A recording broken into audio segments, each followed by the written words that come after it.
السلام عليكم. الواحد وهو قاعد مع نفسه دلوقتي ابتدى يفكر في أيام زمان والوقت الحاضر اللي احنا عايشينه.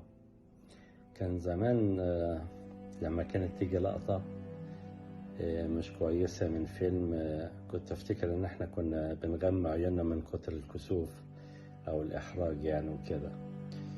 لما كان حد بيموت من قرايبنا أو جيراننا كنا نطفي التلفزيون بالأسابيع وساعات كان بالشهور، وكنا نعتبر الموضوع ده وتعب جدا ان احنا نفتحه وجيراننا مثلا بتتألم من وفاة شخص عزيز عليهم او حاجة. لما كنا بنشوف المدرس بتاعنا ماشي مثلا في الشارع وديت حصلت مع الواحد، كان الواحد يا اما يحاول يعني يجيب اخر جنب من الرصيف كده ان هو يبعد عنه في المشية بتاعته احتراما ليه، او كان يغير السكة بتاعته مثلا عشان ما يقابلش المدرس بتاعه اجلالا ليه يعني وكده.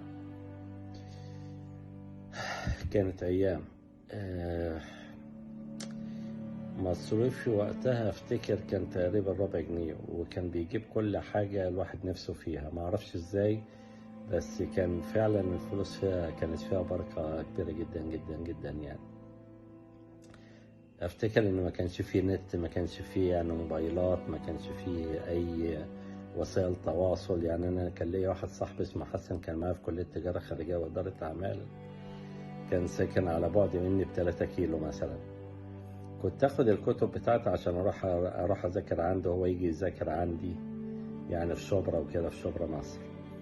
فكنت اعمل المشوار دوت كله وانا مش واثق ان ممكن الاقيه في البيت ولا لا. اكتر من مره كنت اوصل لغايه البيت انده عليه من تحت، مامته تطلع من البلكونه الله يرحمها، تقول لي لا والله ده حسن مش هنا. كنت انا ابقى سعيد قوي وفرحان، يعني انتوا فاهمين الليله، مشيت 3 كيلو وهرجع تاني 3 كيلو لغايه البيت، يعني 6 كيلو مشي. فكان ما فيش لا تليفون ولا اي حاجه خالص يعني، فكانت الدنيا بصراحه سبع ليله خالص. بس كان عمليه ان ما فيش نت او يعني موبايلات او كده، كنت افتكر ان احنا كنا بنعمل يعني زيارات عائليه كتيره، والناس بتود بعضها في بيوتها لان ما فيش وسيله. يعني انا مثلا عندي اخويا ممكن ما ازوروش بالاسبوع، بس اللي بيبقى معزين ان انا بكلمه بالتليفون بقول له ازيك مثلا عامل ايه كله تمام اطمن عليه. لكن لو ما كانش فيه كان الواحد هيضطر يروح لغايه البيت مثلا عشان يطمن على اخوه او يطمن على امه او يطمن على قرايبه او اصدقائه يعني او كده. افتكر ان كان في حلقه الجمعه بتاعت الشيخ الشعراوي لما كانوا يفتحوا عليها في التلفزيون في البيت كنت انا اتضايق وما عرفتش قيمه حلقات الشيخ الشعراوي دي بعد ما الواحد يعني كبر. كنا غالبا قوي بنصرف اي حاجه بقى، لدرجه اننا كنا صدقنا في مره ان عادل امام كان في اشاعه طلعت كده ان عادل امام هتنزل صورته على الجنيه المصري عشان ايه نقدر نسدد يعني ديون مصر وكده، من الحاجات الهايفه جدا. وكنا فعلا الاشاعه ديت صدقت يعني لحد كبير جدا بين الناس وكده ايامها. أيام والله العظيم، أيام. أبسط حاجة كانت بتسعد الواحد، حصة تتلغي، مدرس يغيب مثلا، مصروف يزيد، الواحد يطلع مصيف مثلا راس البر مع عيلته، يروح يجي كده. يعني كان لما حد افتكر لما كان يبعتنا نجيب له حاجة كان مثلا يتبقى قرشين ساغ، يعني 3 قروش بتاع، فكنت ابقى فرحان جدا لما يقول لي خد الباقي ليك يعني. كنا أطهر وأنظف بكتير قوي من دلوقتي، وكانت مشاكلنا كلها صغيرة وأفراحنا كانت كبيرة جدا بصراحة يعني. دلوقتي خلاص بقى كبرنا وبنفتكر إن هي بديت وبنبتسم عليها، ويعني وساعات الواحد بيقول في سره كده يقول للزمان ارجع يا زمان. أفتكر إن كان على التلفزيون المصري كان عندنا قناتين 2 بس، القناة الأولى والثانية، فكنت بحب أتابع برنامج اخترنا لك بتاع اللهم صل على النبي،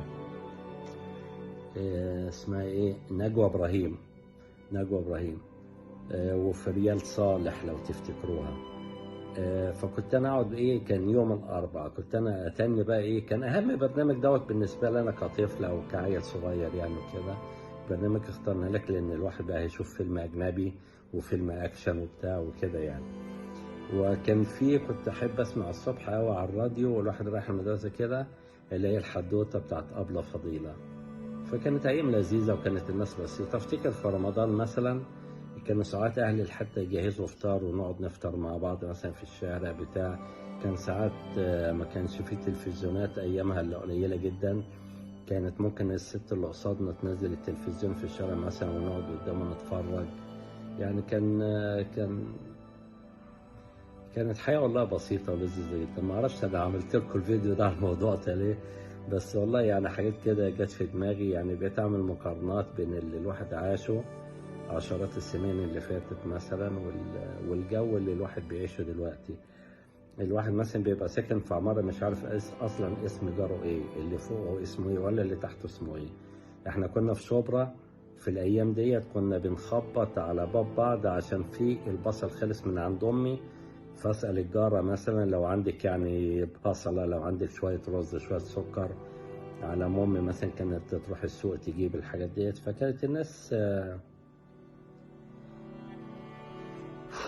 كانت الناس جميله بجد، كانت الناس جميله. الله يرحمنا والله، الله يرحمنا. يلا سلام.